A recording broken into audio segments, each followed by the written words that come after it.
We are very fortunate to have this level of expertise from across the world, from across our social innovation ecosystem. So I feel like moderator privilege. I've got to spend a couple of minutes telling you who these extraordinary folks are. So I'm going to start with Wawira and Jeroo. She is just an amazing Kenyan entrepreneur and visionary leader. And she ought to look familiar to many of you because last year she was one of our Skoll awardees. Woo-hoo!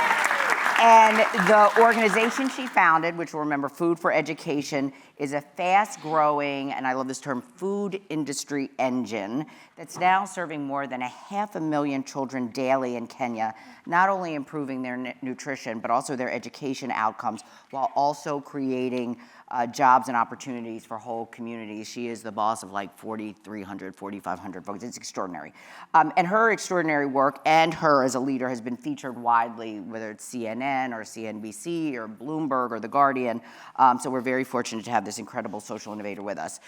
Next to Wawira, we have Dr. François Bonnici, who serves as the head of foundations at the World Economic Forum. He's also director of the Schwab Foundation for Social Entrepreneurship. He previously served as the founding director of the Bertha Center for Social Innovation at the University of Cape Town. Importantly, it is the first academic center in Africa dedicated to advancing social innovation and entrepreneurship. And I will highly recommend his and Cynthia Rayner's book, The Systems Work of Systems Change, which won the Terry McAdam Award for the Best Nonprofit Management Book in 2022. Yes, it's really a wonderful, wonderful book. And François, I've known you forever, and like he's a Rhodes Scholar. I didn't know. Why don't you tell people that? Like that's just so impressive. I never knew that. I've known him for like 25 years. I didn't. So just incredible. So thank you. Next to François, we have Neera Nundy, who is the co-founder of and a partner at Dasra, the leading systems orchestrator, which we'll hear a lot about. Systems orchestrator, driving collective action for social change in India.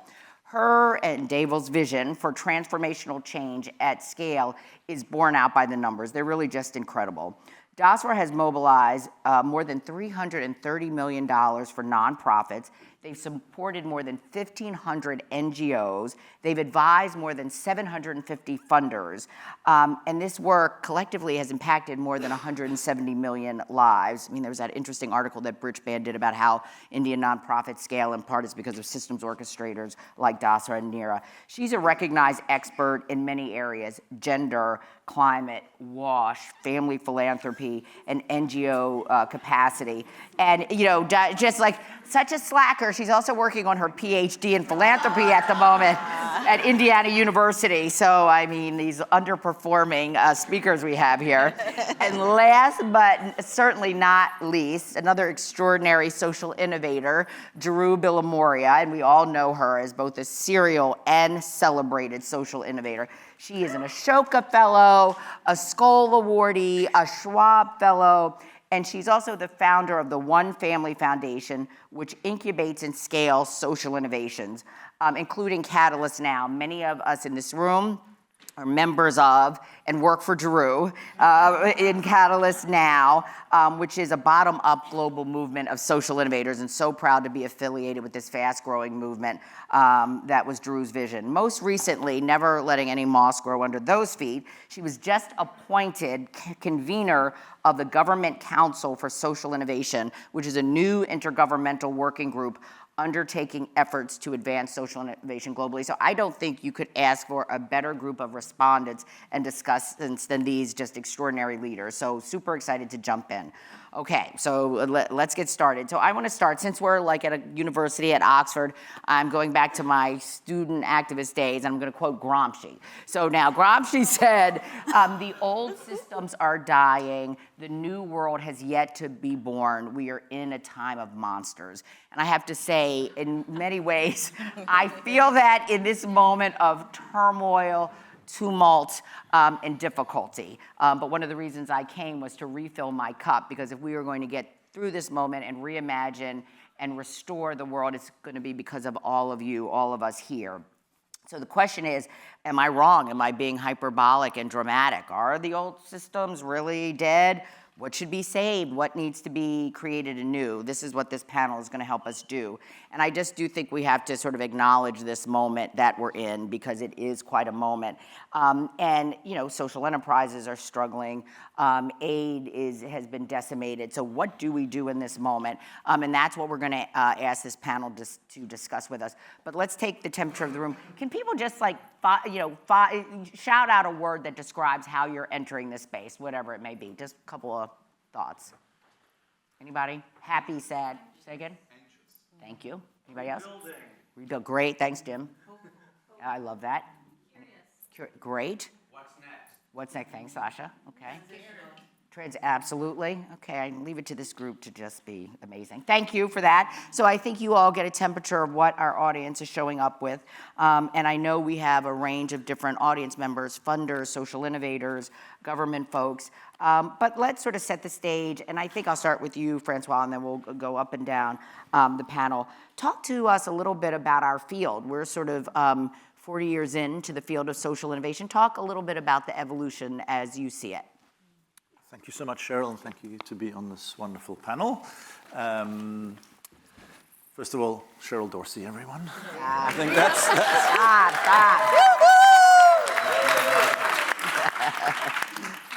if you read your own bio, it would be impressive. So let's do that one day as part of your intro. I remember when we were discussing this panel, and I said, we need to look back first before we look ahead.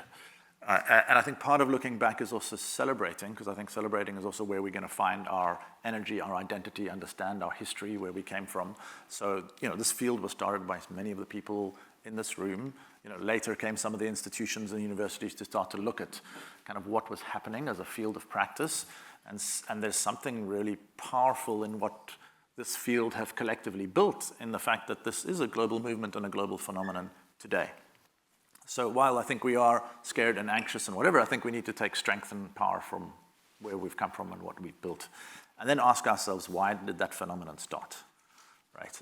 And I think it started as a recognition that a lot of international development and aid systems were already broken, right? Or not really working in the ways that I think we had felt that they were built up to serve.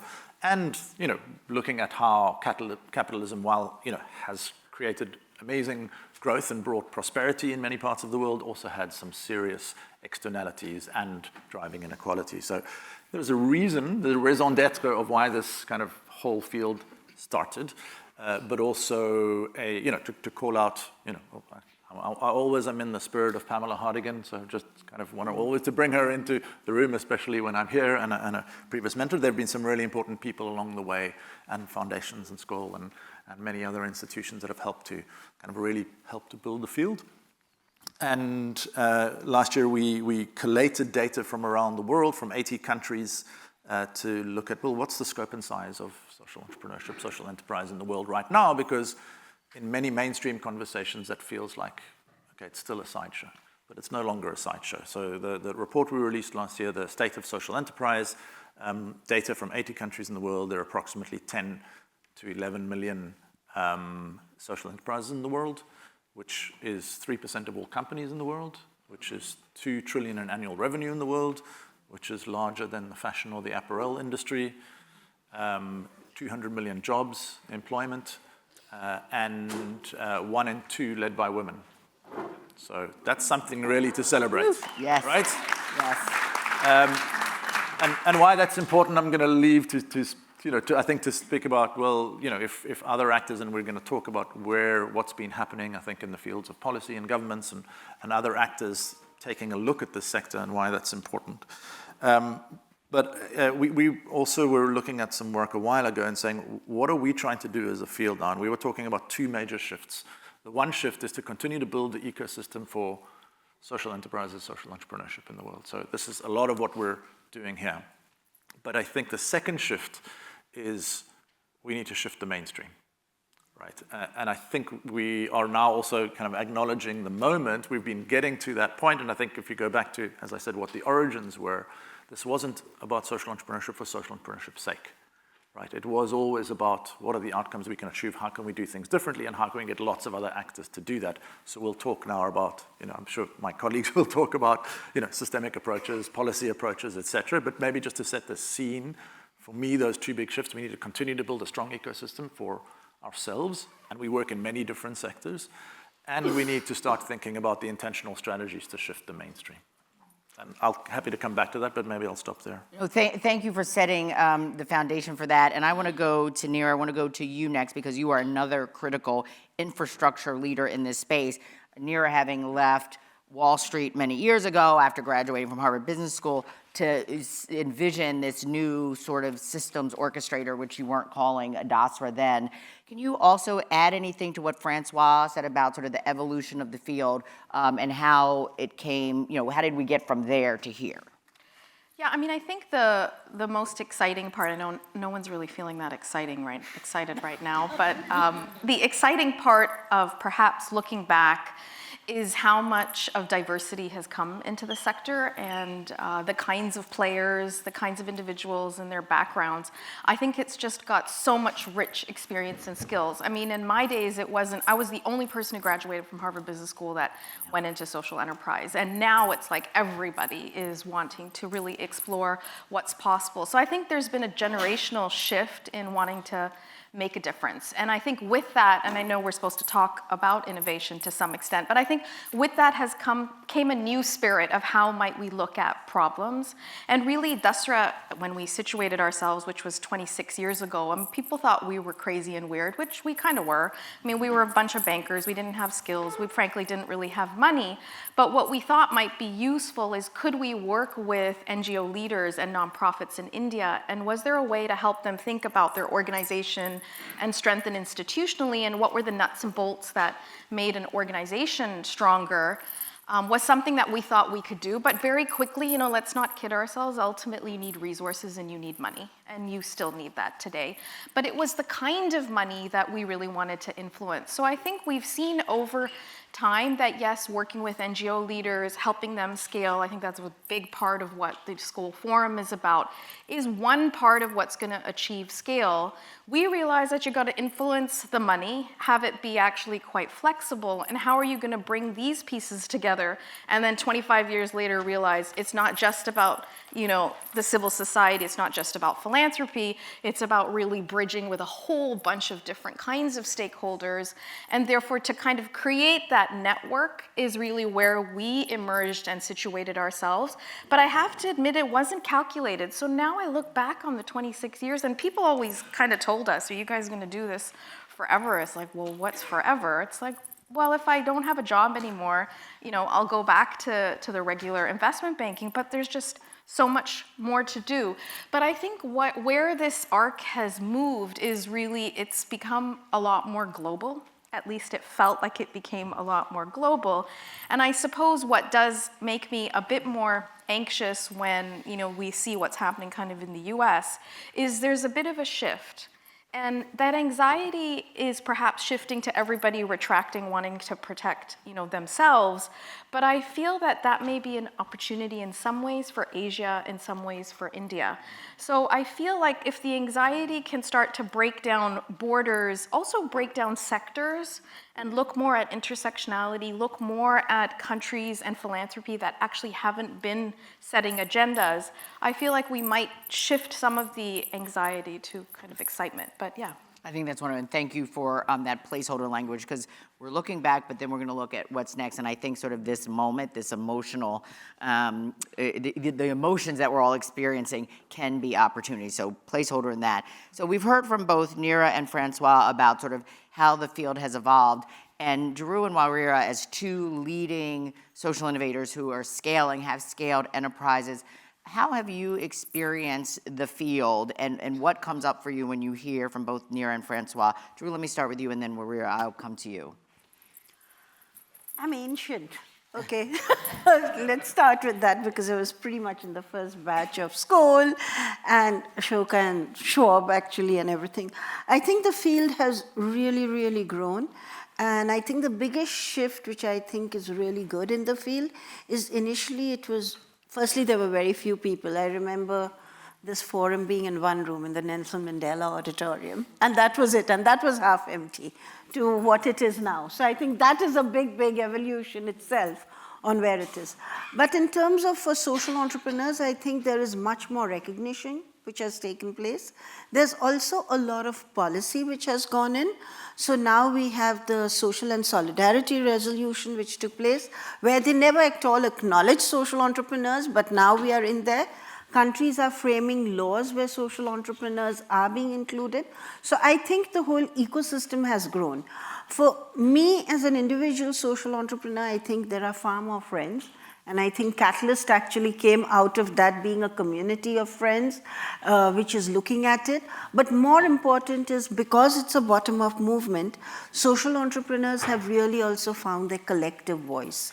And I never found that collective voice until we started really talking together as Catalyst. So I see many familiar faces in Catalyst, but I think there are many who are not. So I'm going to be me and say, there's Frederick. Frederick, reach out, he's the big boss now, and go to him and try to become a Catalyst member and join this tribe of social entrepreneurs and innovators who are all coming together. And A, you'll feel less alone, and B, you'll feel the power of community and change, and that's what feeds into the larger ecosystem as it is now. I think for me, that's the most important. In a sense, we are arriving, or have almost arrived. You know? That's right. Okay, you've experienced, I'd never heard the term voluntold until I met Jeroo when she tells you to do stuff and you just do stuff. So that is one of her superpowers. Okay, well, you are sort of the youngin on the panel, an extraordinary innovator, this fast-growing enterprise. How did you just come into the field? What were your observations, and what are you hearing that resonates with you or not, based on what you've just heard? So I think one of the things is I never knew what a social entrepreneur is. And I think many people do not know until you're one, and then someone tells you you're a social entrepreneur. And you're like, what is that? And so my journey started with me trying to feed kids in my local community, just 25 kids every single day, because I was studying at a degree in nutrition, but I also knew it was a big, big gap. The lack of food in schools, and so kids were not learning, they were hungry, all the things you can think of. And fast forward, a couple of years later, got our first grant, and then started getting into the space of what social entrepreneurship is. And that was really my first interaction with hearing about Skoll, hearing about different avenues that you can get support, but also, as Jeroo said, you get community. And I'd say that's a big differentiator on the journey for me, has been getting people who you can ask questions, you can learn from, you can gossip, you can talk about different things, about what happens in this space, because there are good parts and there are parts that are slightly complicated. So having that community has been really, really important, and that resonates with me. Today we feed about 500,000 kids every single day from the 25, and that growth has been really powered by the community that I've met through funders, through different social entrepreneurs who are constantly questioning you and asking you. And I think something that I've seen in the space that we're moving towards more is really working with proximate leaders who are in the field, who then understand what is happening day to day. My example is that, I was giving someone a story today of the first grant, the first investor pitch I went to. I was asking for $100,000, and it was in Silicon Valley, and that person was like, you cannot come to Silicon Valley and ask for $100,000. Like, you need to ask for more. And in my mind, I was converting the money to shillings, so that's the currency in Kenya. So it was a lot of shillings. So I was like, it's 100,000. So it was like 10 million shillings. So of course it's a lot of money.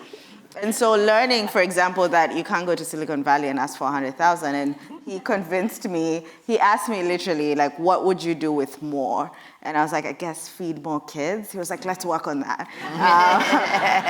And my ask ended up being about $350,000, and we raised that money then.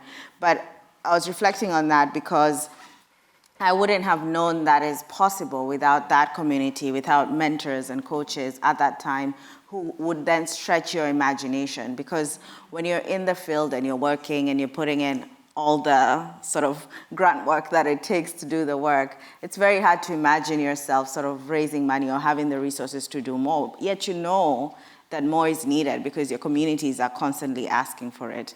And so I think that community has been really helpful in that growing that imagination, and to see the space to be where it is right now, to have, I think, recognizing more proximate leaders. For example, winning the Skoll Award last year was such a moment for me and for so many other African leaders who even now, like, people stop me on the streets, they're like, you have no idea what I want to be. I now believe I can get the Skoll Award as well. And I think that is really, really important. I cried yesterday on the street because someone stopped me to say that. I was like, you're going to get it. So knowing that people are inspired, but also that they don't feel alone and they don't feel like it's impossible is really important to me. Thank you for that. And so in listening to each of you, sort of where we have come, I heard sort of really centering more and more proximity, great.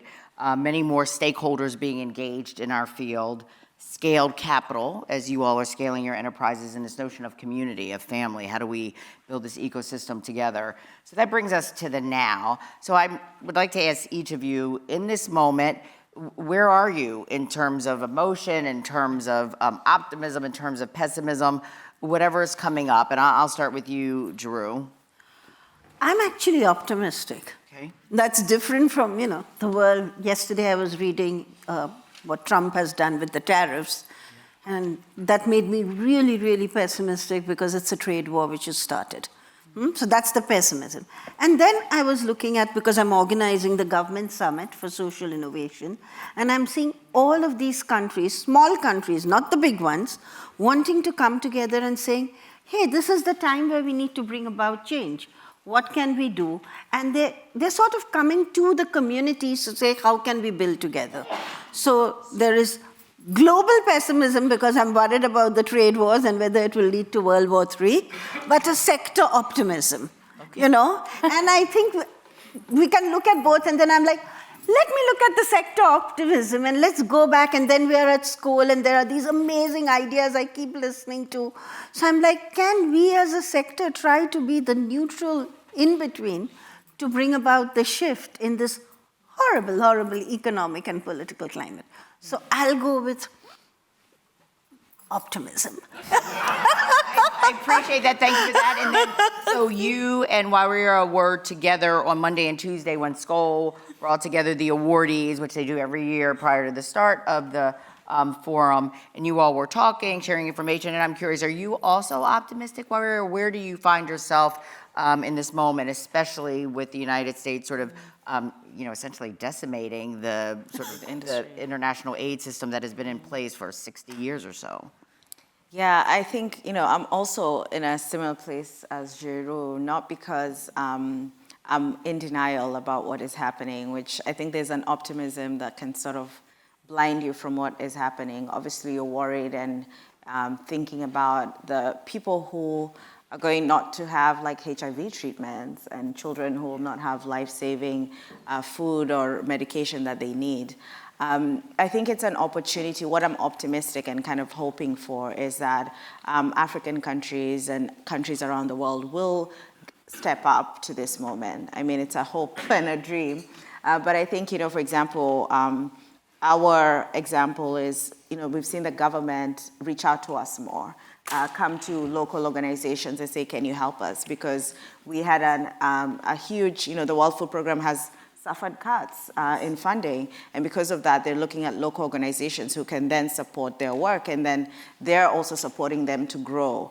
Initially, that field would have been taken more from an aid-based sort of help. But now it's the government trying to say, okay, how can we work together with the people in this country who are local and who are staying with us to help provide food to kids and provide food to communities.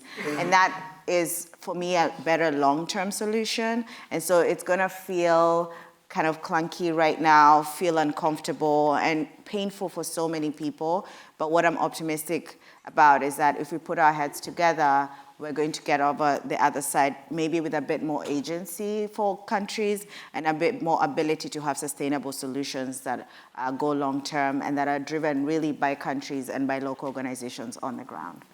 That's really helpful. And I'm just curious in terms of the infrastructure for governments to reach out to enterprises like Food for Education. Does that infrastructure exist, or it's a little clunky because it doesn't? Like, how do you make that road by walking? Where are we at this moment? That is a very good question because, it's sort of a dance in a way, like who goes first. And I think, for a lot of local organizations, we're always trying to involve government in our work, and we're always trying to get sort of government on the table with us. But when you have, for example, multinational organizations on the table, the power is always distorted. The power is you're never at an equal place. You're speaking, and someone else is speaking, and they're headquartered in DC, and of course their voice matters more than the headquartered in Nairobi organization. But now what we're seeing is, for organizations that have been engaging government continuously, the government is going back, or they're going directly to government and saying, is there any way that we can support you during this time? And there's more of an open door than there has been because the government needs that support, and they're starting to recognize that. But initially, it was always a power dynamic where even for us at our scale of 500,000, we still had to navigate sort of like us and the INGOs that exist in our space. And now it's more us and the other local organizations coming together to work with the government, which I think is so powerful and also transformative long term, and I think sustainable for countries. Cheryl, if I can add to Please, that, please. what I have noticed, because I've been working with governments, and say 9 months back when I was working with governments, they were like, we don't really need social innovation. It's a nice to have pat on the back. With what's happening in the world, I'm seeing them saying, okay, what policies can we do? How can we get more local actors in? What sort of local funding can we get in? So I think in governments, and I'm talking of governments which were a lot more aid dependent, etc., there is much more of a shift to source local resources, to create local policies, and to become more self-sustainable.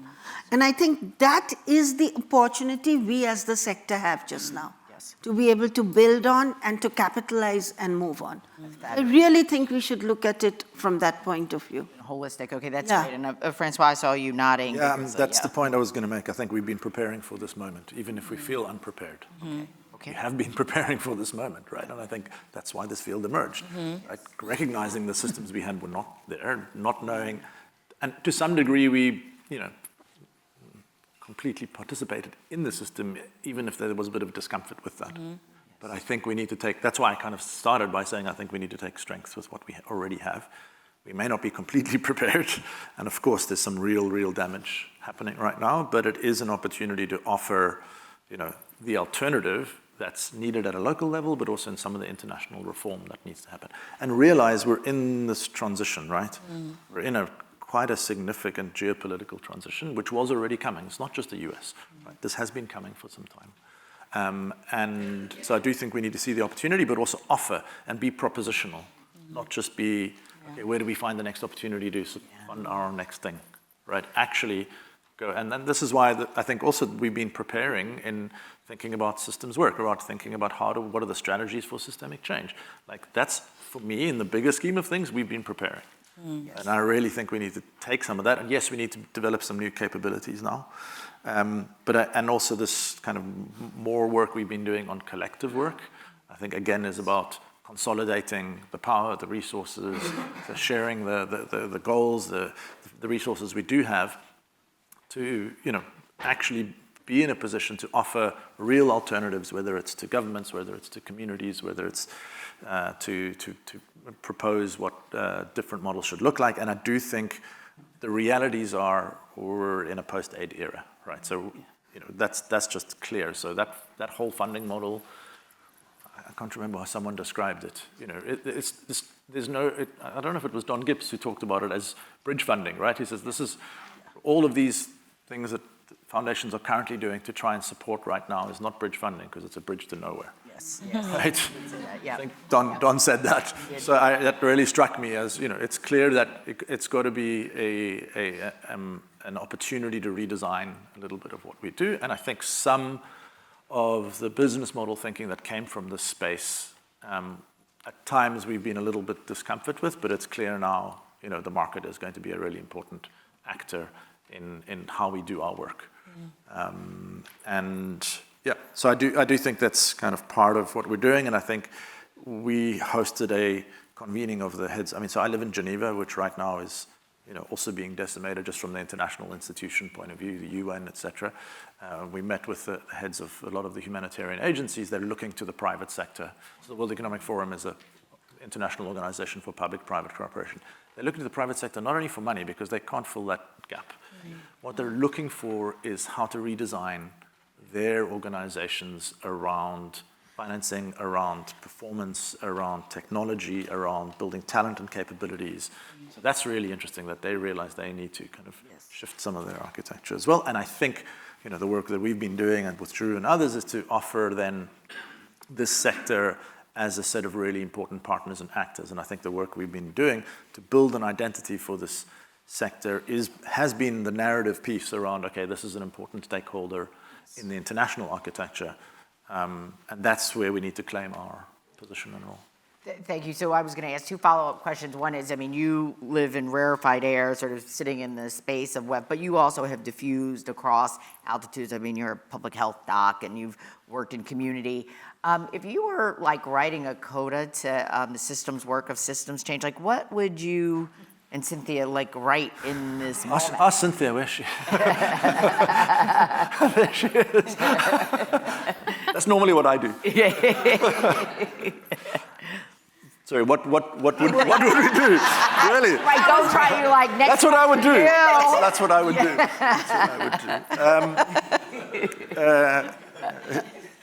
So this is actually, if you want to know, of all the nice things you wrote on my CV, my greatest strength is finding smart people to listen to. It's a good one. That's right, Cynthia Reyna, right up there. I think our work has been really reflecting on how other people have acted. And so, it's not our ideas. And really what we saw was an articulation of that doing the systemic work is highly relational. And I think we've all recognized that. And I think everyone is here because of the relational aspect of what we do. But then really about identifying how to build organizations that have those capabilities. We've been very focused on, delivery and systems and financing, and which we need to do. But in order to do that collective work, we need very different capabilities. You did that from the beginning because you knew that's what you were trying to do. So I think it's now recognizing that in our organizations, we need to build capabilities to design our collectives to come together with some shared big kind of goals that we need to do if we want to be partners in this transition. In addition to obviously holding on to the on-the-ground work that we all do, because there are some very real needs right now. And so that's whole different sets of capabilities. And of course, we haven't even talked about technology yet, which, we're talking about new frontiers for the field. So at some point we can get there. For sure. Thank you for that. And Neera, again, given your unique purview and the work that you and Deval and Dasra have done, talk about sort of this moment. What are you feeling on the ground? And what do you think about, I think, a great point about sort of collective action, because you've been doing some of that over the last couple of years. Sort of fill us in on your current thinking. So, I think we all have elements of optimism despite sort of the dark times we're in, and it's probably why we're in the sector. So we're also feeling a lot of optimism. I think India, and a lot of bias and assumptions around having just been situated in India, is that we have experienced some of this clamping down, money getting struck, like them coming after organizations, losing your FCRA for no reason, Home Ministry showing up at your, attacking board members. So I think we've been in a state of how do we protect the sector, and how do we sort of come together? And if I just reflect on some of the experience, I think we're seeing now an opportunity. I think we are also asking folks, it's a time to find courage, right? And where are you going to find that courage is not flashing about who you are and how great you are and sort of, thumping your chest. It is actually about figuring out how are we going to take this risk together and who's good at what. And so it's a little bit of a time of finding courage, maybe some pause. I don't think we need to pause all of our work because I think the community work absolutely needs to continue. But the relevance of all of us that are kind of in this ecosystem trying to pull people together, the question is, what is the role that we need to be playing and how much risk are we willing to take? I think that's what we need to be thinking about. And who do you bring together in somewhat of a covert way? So it's almost like you kind of go underground, you think covertly about what is it and where will we situate ourselves. And I have to tell you, the optimism and energy, at least in India and Asia, is coming from we are going to reorder the powers that be. It is no longer going to be the global north. It is no longer going to be US aid. It's no longer going to be aid. It's going to be our Asian money. It's going to be our Indian families and our Indian companies that are going to change. Now, I don't know if it's realistic, but to be honest, it's like tap into that momentum, right? So we're going around to families saying, families, you've got to now step up, right? This is for you, this is for the country. And to kind of take a step away from all of the drama to then anchor it as this is what we're trying to solve together. So medical research, right? Try to move money in towards that. In community and very vulnerable places. Health, education, big priorities for families. That's where money goes first. And then third, it goes to kind of disaster management. So I think really bringing issues, intersectional issues, animal welfare seems to be really exciting for families in India, arts and culture. So trying to bring some of that into families and asking them to fund and then pushing government to come in and say, look, if it works here, pick it up. And so Indian governments have also been very much, we are going to solve our problems, everybody kind of go away. And I think we are now situating ourselves, at least in Asia, everybody's trying to nudge each other. I mean, you think about Singapore and Hong Kong, they're all trying to figure out, we want to be the place where philanthropy comes, family office comes, wealth comes. I was just in Singapore and Hong Kong, and the amount of energy around what is happening on that side, if you can call it that, I think is building momentum for some of this reordering. So I do think that to think about where you want to situate yourself and to situate ourselves across border. I know I've taken a lot of time to talk about India and Asia, but I think this is where we join hands across and say, we were talking in our session about M&A maybe in the sector, just to help organizations come through some of this crisis. Why can't we cross-border M&A? And can some of the Indian organizations that have a tremendous amount of scale can absorb quite a lot and support these organizations, maybe temporarily, but that needs some incentives and some policy, some tax structures, some reform, as you were saying, I think to be able to enable that. Sorry, I know I went all over the place. No, that was really incredibly helpful, sort of situational energy, and I get that from you as well, Warir. Like, those of us who are coming from a U.S. context, global north, it like all seems doom and gloom. But again, sort of the palpable energy of like the promise of what's to come is a great reminder of where we get our energy, and this is really terrific.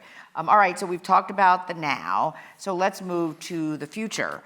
So again, you all have been embarrassed because of your extraordinary bios as futurists, as visionaries. So I ask you to put on your visionary hat. So in this moment, we've looked back, we've looked at the now. Let's look forward, and before we open it up to questions and have the audience be in conversation with you all, what are you all thinking about what's next for your work, for the field? And I would be interested to hear from you each, both tactically and strategically, what you're thinking about and how you think we're going to get there. Well, I'll start with you. So, I mean, this has been amazing and it's very inspired by everyone on the panel. So Africa, we provide school lunches, but Africa has the lowest penetration of school meals in the world at just 19%, versus, here it's probably more, in the US, depending on, the quality is a different thing, but penetration itself in Africa is quite low. And so one of the things we're looking at is growing across the continent to more countries to help kind of build that Pan-African vision for what school feeding can look like and school lunches and nutrition for kids can look like. And I'll say, to the earlier point around the sort of international versus local organization play. We've seen a lot of energy also from African countries saying, actually, we want something that lasts. We want something that we're bought into. We want to budget money ourselves. We just need help in terms of like, how do we run it? How do we structure it? And so we're moving away from we'll come in and fund the entire thing to we'll come in, you'll have a budget, but we'll show you how to use that budget really well and efficiently to feed kids in your country. And that has been really exciting, and seeing a lot of energy also about going to African countries that are not, I grew up in Kenya, so everything was in Kenya, and now you go to another country, and they're just like, oh my God, I'm so happy that another African organization is here telling me about what's in Kenya, because if you tell me what's in another continent outside, I'll listen to it, but I'll be like, I don't know if it can work here. So I'm very excited about that also scale, and scaling in a more Pan-African contextualized way for the continent, and I think that's really great. I think I'll mention actually, speaking about India, is one of the things that we learned when we were starting out is that it was very hard to learn operations from the global north, as they call it. And so our partner organization was an Indian organization. We actually went to India and learned from an Indian organization that feeds about over 2 million kids every single day. And that partnership, they're called Akshay Patra, they're great. And that partnership was really like formed by the two organizations, us and them really, being really generous and opening their doors and saying, we feed kids in India, but if you want to feed kids in Kenya and Africa, we'll show you everything we've done about feeding kids in India. And just an example of how powerful those lessons, that we didn't need a facilitator from the global north. We didn't need someone to bring us together. We just brought ourselves together. We learned from each other. And now we're feeding millions of kids. So, yeah. That's amazing. For buying up. That is such a brilliant example, and I just so appreciate you lifting that up and that sort of collective action moving forward. It's so clear. That's wonderful. Francois, how about you? I've got a long list. Okay, go. So very quickly, definitely shifts. I think we're in this kind of big transition. We're also going into sovereignty and more regional ways of working, whether it's then looking for funding, whether it's development banks. So I think there's definitely growth of philanthropy. So I think that's really important as a kind of big term thinking of, okay, well, how is social innovation going to thrive now? Where is it going to develop, et cetera? I think regionally is actually going to be really interesting. So just to emphasize both of my wonderful colleagues here. I think the work you were also saying that governments are now turning to saying, we got a call from a government saying we're expecting a lot of immigrants returning and we need the social economy as a potential area of growth. These are also vulnerable families. How can we, exactly as Jeroo was saying. So I do think the work on continuing to support governments to understand how to support this sector is something we have to offer, when I was saying being propositional, right, that we have to offer from the sector. Private sector we haven't spoken about. I briefly touched on in terms of how they work with humanitarian organizations. We have a corporate leadership council of more than 50 companies who are currently working with social innovators in some way or form. That's also part of the second shift around how do we actually not just look after ourselves, but the reason we were here in the first place, to change how the economy functions, right? And so can this next phase also be influential in how business operates? If they do have appetite, and right now it's, businesses are positioning themselves cautiously. Yeah. I hope with, the next generation that you spoke of, et cetera, that they will be an active part of building kind of more inclusive, sustainable world. And I think, we have to rely on the champions we have to work with, and I think this sector, again, can be important partners for them. Jim, you want to come up on stage and talk about technology? But it's very clear, and there are lots of sessions here, and, I think like AI is obviously in everyone's mindset. It's, I don't remember who said that, but we overestimate, the hype in the short term of these things and underestimate the transformational effect in the long term. So, technology is changing all the time, but we see the power and the potential of this to really change it. We did 3 studies on AI and social innovation last year. One of them showed that less than 1% of all investment in AI is going towards positive impact. So it just shows you, again, it's another potential huge lever of inequality, and we need to own that, we need to grab that, we need to figure out how to get the talent, how to get the investment, how to partner up. And otherwise, if you have longer questions, please go to Jim. But I do think, like figuring out that for our sector needs to be a big part of it. I'll stop there. Thank you for that. Can you just, are there any examples that you've seen, François, or that you have worked on in really trying to influence businesses? I'm just curious, like, what are initiatives that you're particularly proud of, or you think that have been particularly effective, and it's sort of a roadmap for how we go forward? Yeah, I think there are a couple of different entry points, right? One is talent and young people. So I think that's, building purposeful workplaces, the future of work. I think there is a piece there. The other is supply chains, and there are a couple of people in this community that work on it, but it is trillions of dollars every year. And tapping into 5% of that, 3% of that can be a really interesting funding stream for this community, and at the same time, help to make those companies kind of more inclusive, more sustainable, more local in what they do. So I think that's, this idea of social procurement is a really, really powerful thing that we haven't fully unlocked. I appreciate it. I know you've done some work with SAP on that, so that's super helpful. Okay, Neera, how about you? So I think the future, and this is nothing new, they teach us all of this in school, I think, as well, is really focusing on the intersection of how government, civil society, and the private sector actually work together. And to not forget that behind these institutions are people, right? And their identity and their lived experiences. So I think the future will be about what's going to facilitate the intersection to actually work well, or force ourselves in some way to create incentives for coming together. In India, speaking to the corporate, to CSR, in India, the government came in and said all companies must give up of a certain amount of revenue, 2%, right, of their profits to the sector.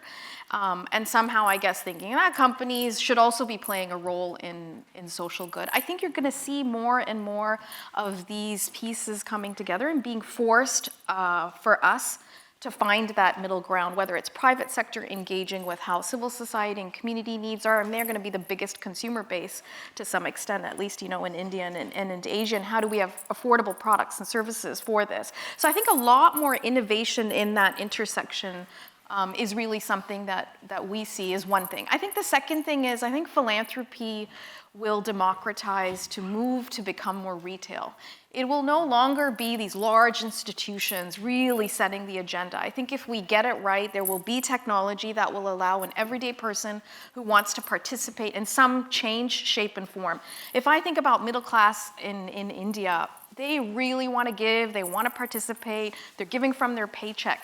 That is the most flexible, risk-taking money that organizations can actually leverage. So I think being able to provide that kind of infrastructure, at least in our side of the world, could be transformational to really sort of take risk.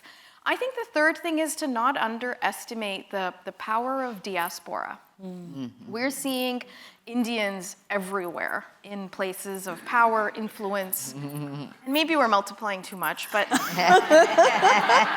don't know if we're allowed to say that, but yeah. I mean that in a really great way, but... The Africans are going to take over soon, don't worry. We're coming for you. Okay, good. Sweet, let's join forces. Let's join forces. Be the biggest diaspora out there. That can we really tap into that? And I think that also breaks these borders, right? And breaks the whole support yourselves in your region, because society and we are all moving around. I mean, Indian wealthy families are now not even staying here in London, right? They're spending time in Dubai, Singapore. People, for whatever reasons, are much more transient. I mean, it has a lot to do with taxes, but there are a lot more transient. And can we therefore tap into that and be able to leverage it? We need a lot more innovation on different kinds of philanthropy vehicles. We talk about blended finance, but it's really hard to mix up all of this kind of money with the regulation. But I think innovating around what are these funds, what are these products, that different kinds and colors, if I may say that, of money can be pooled. I think that would actually, therefore, take away some of the old school of the UN decides, or these big foundations kind of decide. So I'm hopeful that is part of what we'll see. Yeah. Great. Jeroo, how about you? So I have 5 points. I hope that's not too many. Nope. The first is, I think in big picture, I really see a more equitable world. I think so far we still have a lot of US, Europe domination. I think that's going to shift. We are going to have much more of the middle ground coming, more of Africa, more of Asia, like you're saying. I think we're going to become a more equitable world in terms of geopolitics. That's one thing. I do think, being a Gandhian, we will move back to more local and more community. It may not be in the horrible way Trump is doing it by having a trade war, but okay. I think there will be much more of local, sourcing local, so we may move to more self-resilience. In a way, it is very good for the economy. So I think that is something which I see is going to definitely happen. You've all touched on it, and I'm just calling it, we have to shift our current development paradigm. So the first point was equitable development. The second point, I think, is collaborative development. All of you have touched on it, and I think we have to just move towards a total multi-stakeholder approach. And I think governments are recognizing it, and it has to be collaborative, not just government, corporate, but I think the community being at the center of that collaborative purpose. So I think for me, that is the second part, which is going to happen. And because of this, I think more and more of it is happening. I do think that will be brought about by countries which don't have that much resources. So because they are resource-struck, collaborative development will become the new innovation, so to speak, that is there. So I think that is the third thing is, yes, Jim is already part of that group, is really looking at leveraging AI to start mapping community needs, community development, and I've heard this being talked about, and it's part of his group, is maybe there won't be a next SDGs, but there will be a third form of something like that, and that should be driven by community leaders and community people saying what they want. So it's tapping AI to get community needs, respond to community needs by communities, and shape development from the community onwards. And actually yesterday, Shivani and we were talking, is that we can leverage AI to actually have all our social innovators' solutions put together. So when governments want to do something, be it housing, infrastructure, whatever, we are able to tell them, hey guys, here's the pool. Want food? Go here. Don't just do it in Kenya, take it across. So Neera, you can help with if governments want to have an accelerator in their country. Everyone over here has something which can be done. So sort of having that. That's the third. And the last part is my favorite. I know, Cheryl, you laugh the minute I say it, taxation. Everyone laughs when I say it. Last year, we did get through the 2% billionaire tax, which I knew would never, ever work. But that was, for many of us, a way to actually shift how taxation is done and move it away from income tax to consumer tax. 66% of our world's resources are consumed by 1% of our population. So if we just have, and countries are now open to talking about it, if we just shift to consumer-based taxation, you want a yacht, a plane, or even expensive whatever bag, pay for it. Don't let the poor and the, pay. So, and there is a whole movement towards consumer-based taxation based on how you consume. And initial statistics show that just for that, we can free up annually at least $1 trillion very easily, and that could fund our sector. So there are innovative ways of levies and taxation which could open up, which are more democratic, more rights-based, which we are able to say. So these are my 5 points. I am very optimistic. Nothing may come, but hey!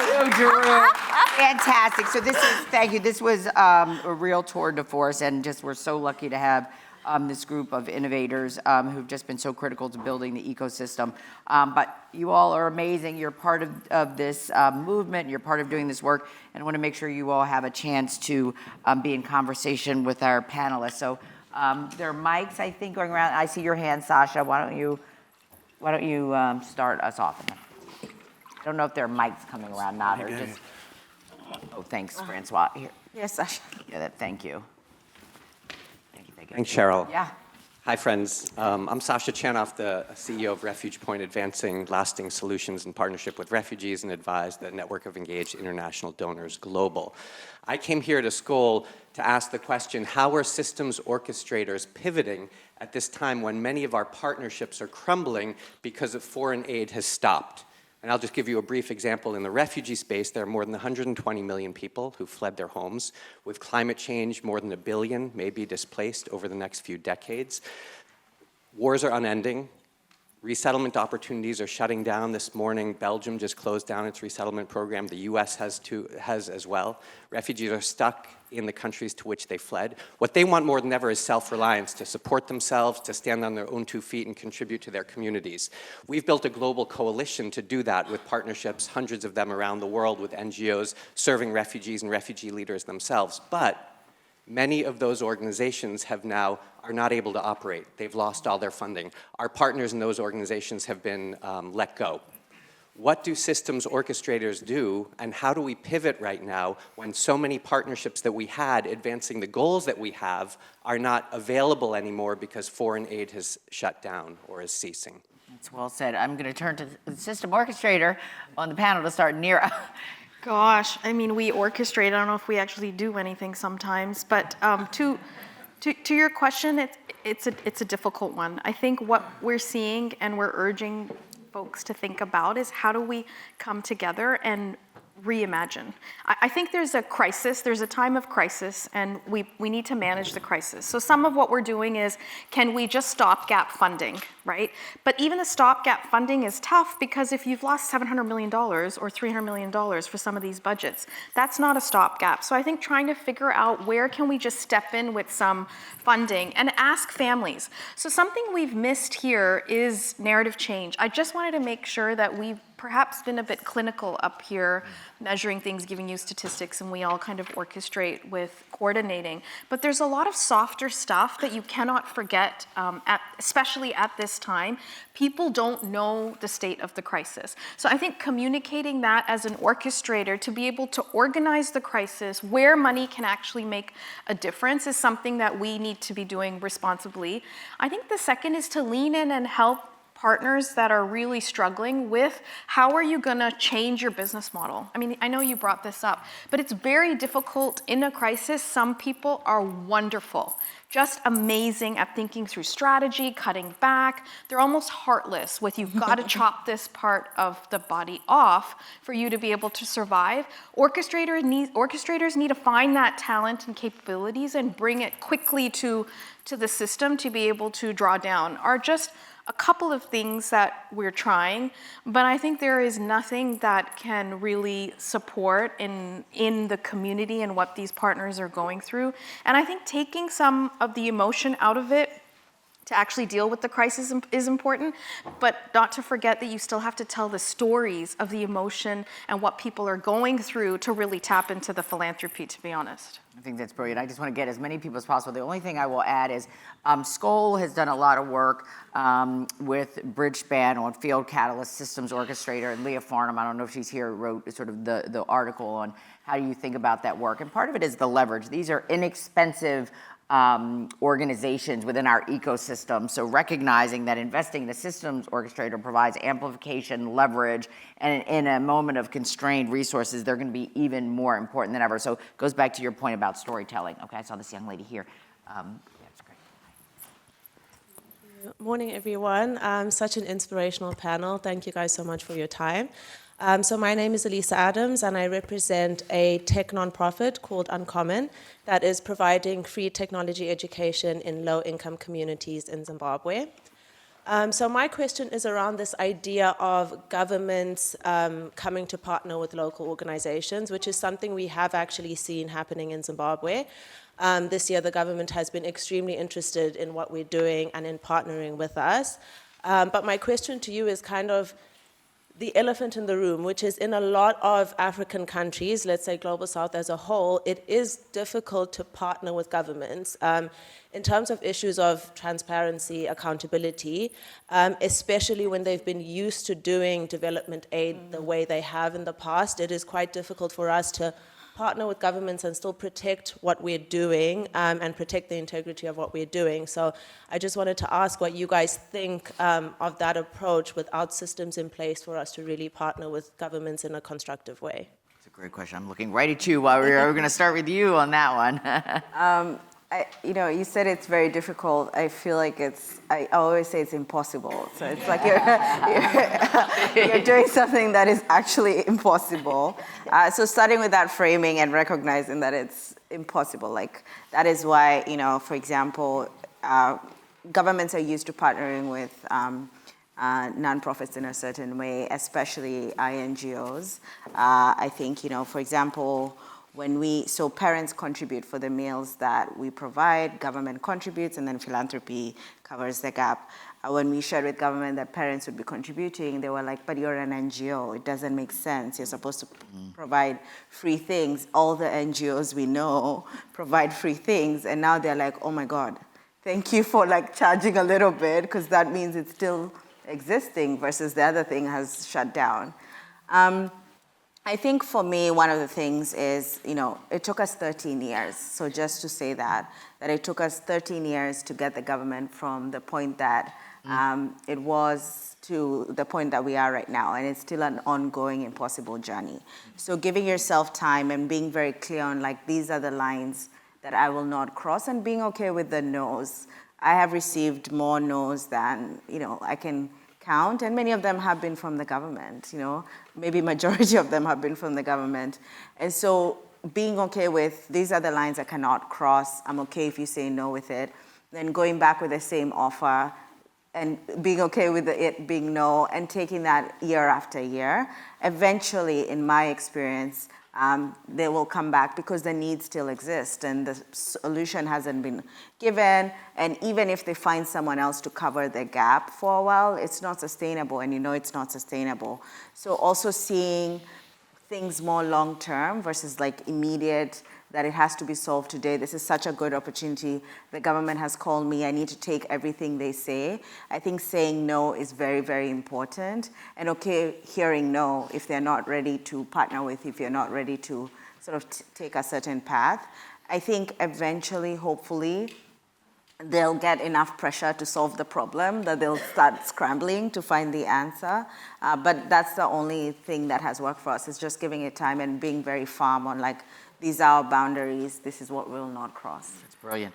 Okay, let me see. Jim, let's go to you again. Jim Fruchterman, tech and data nerd. I want to give you three things. First, we're talking about something called exit to open for people who are shutting programs and organizations to contribute their intellectual property openly so that other people can build from that point. Could be the communities, could be local NGOs. So first, let's make sure we make whatever can be open, responsibly open. The second thing is data that should not be open should be used to benefit the community and the individuals whose data it is, not big tech companies. And so I think there's a large movement around that to make sure that we channel the data to make it available to the individuals. I've spent maybe 10 AI consults with other social entrepreneurs so far already. And I just want to say, they're thinking a lot about how to use AI now in a sensible way, as opposed to the crazy way of a year or two ago. And a lot of what they want to do is they want to empower communities, families, individual farmers. They want to give them better tools, better knowledge, and AI used for that. That's the kind of thing we really need to be emphasizing. It's either that or making it possible for one lone NGO worker to do the work of 5, because that's what we're asking them to do. Super helpful. Thank you, Jim. That young lady right there, yep. Hi, I'm an artist. My name is Kranti Nari, and I'm from India. I have seen, currently you were talking about how storytelling and newer strategies can be a way to go forward. I think as musicians, we do have ideas which are looking at problem solving from a very fresh perspective. But we see a lack of trust from the investors towards art itself as a power tool. So what do you think what can be a pitch to them that we bring in the attention and light towards these alternative solution making models? Francois, can I? Give that one to... You're fighting on who does. Francois, I'm going to ask you, just because at World Economic Forum last year to sort of like meet the goddess Misty Copeland. Like, I mean, you engage artists in your work. Well, I think that's a great question. I mean, we do have the World Arts Forum to try and keep that there. We're a World Economic Forum. So like the main purpose of that is like what's happening and how do we evolve the world economy and how do we improve the state of the world by doing that. And I think Hilda's work has been really to ensure that happens in a humane way. So, but the data is, the opposite. The data is that art gets less and less funding everywhere in the world. So that's just, it is what it is. But Thank you. So I was not going anywhere positive. Bring it home, Vera, bring it home. I think that's perhaps the truth, but there is a bright side we're seeing, at least in India and I think elsewhere, that families and philanthropy does have a pot of funds they like to put towards arts and culture, and more going back into what are the origins of that, and being able to have institutions in India that can actually showcase this, whether it's museums, whether it's arts and culture. We're seeing a lot of families looking for things to fund. We need more organizations that aggregate it. It's a very fragmented sector, the arts and culture sector, that if there's ways to aggregate, pull together, then we see that families are actually willing to fund, and that too very proximate. So from that particular state, they want to be able to support that arts and culture. There's a whole history on the Western world of funding arts and culture. It's a big part of giving, actually. So I think there's something there to tap into.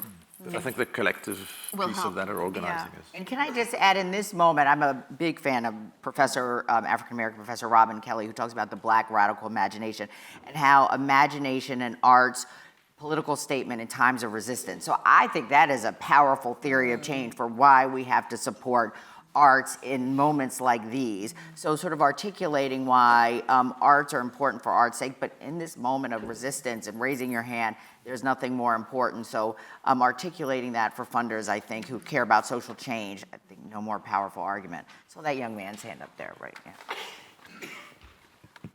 Hi, selamat pagi or good morning. My name is Janu from Indonesia.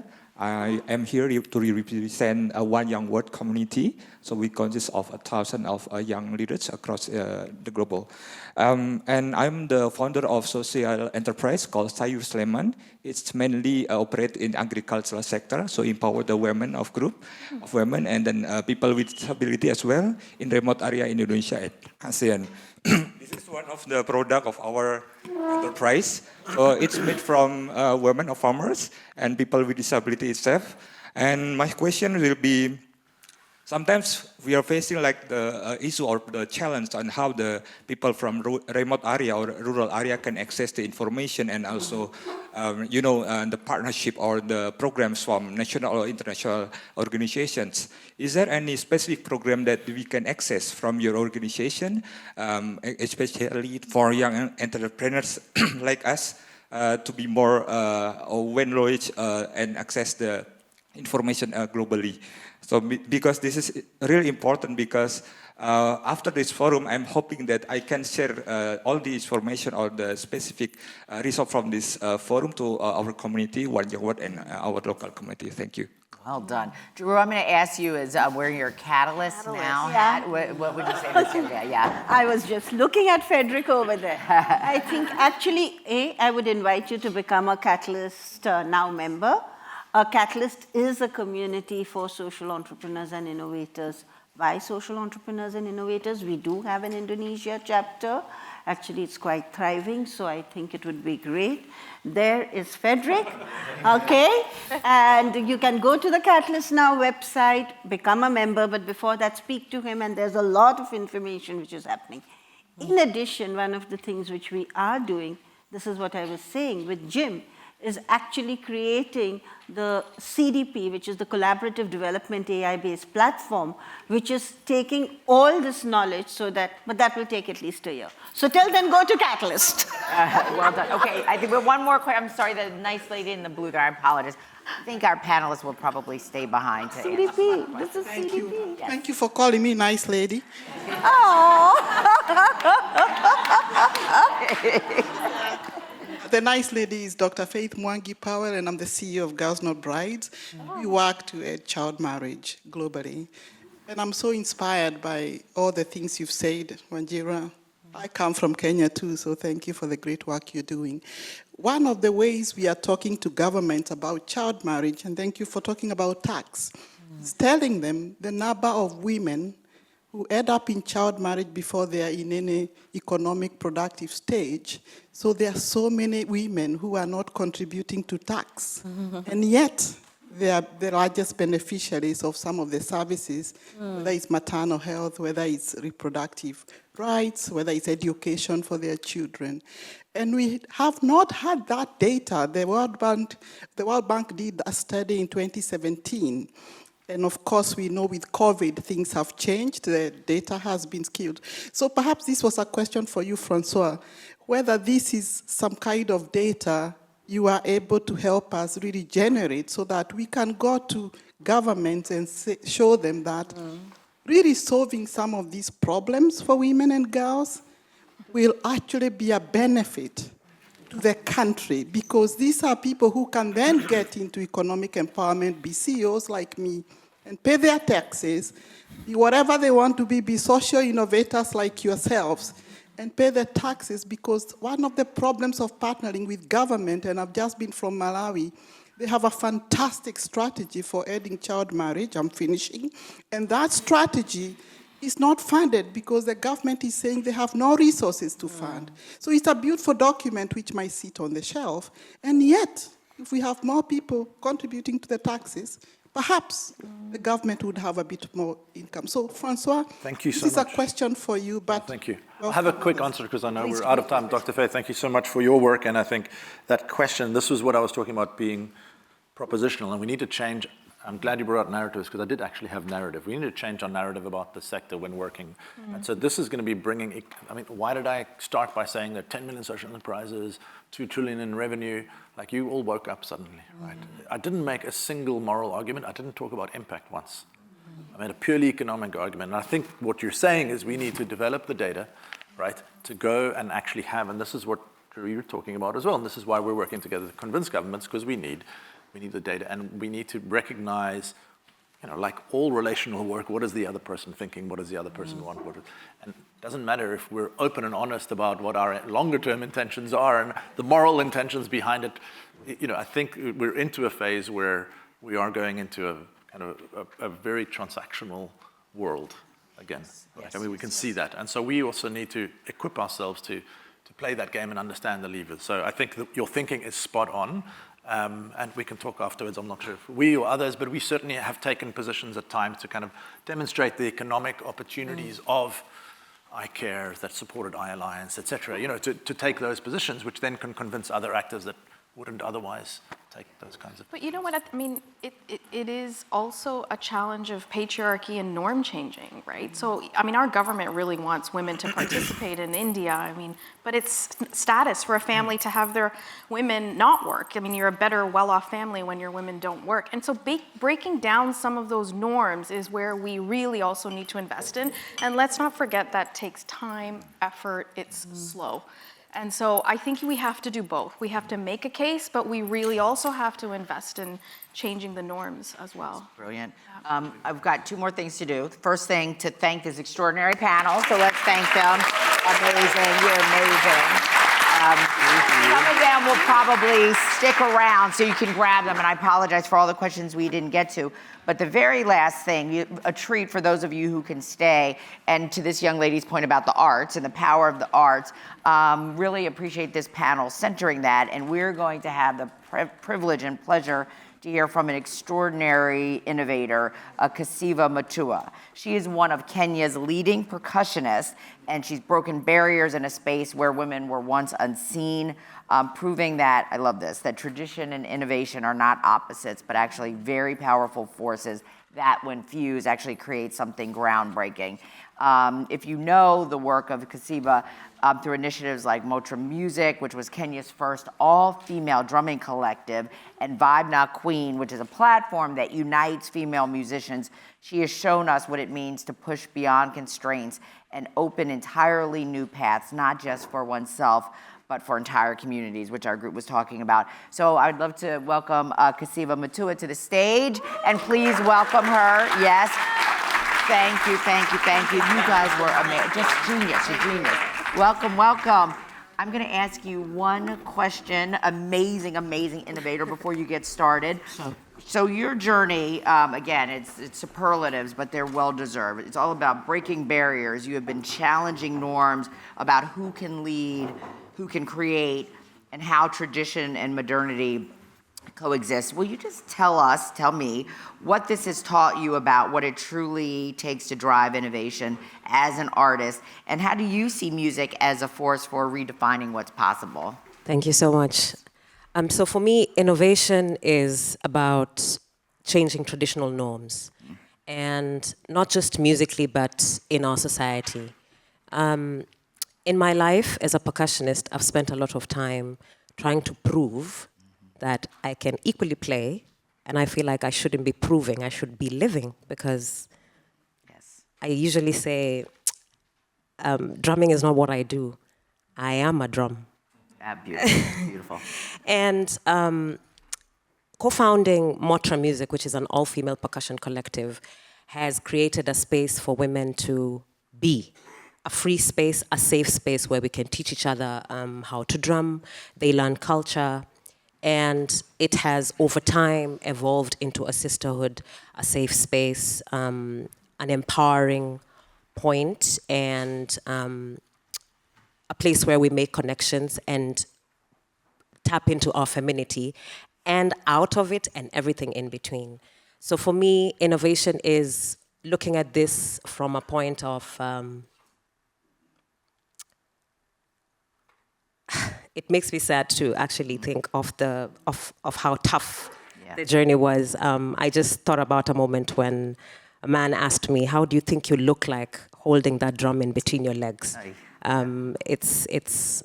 But you know what? Here we are, and we are breaking the norms, and we're breaking the barriers. Yes, yes, yes, yes, yes.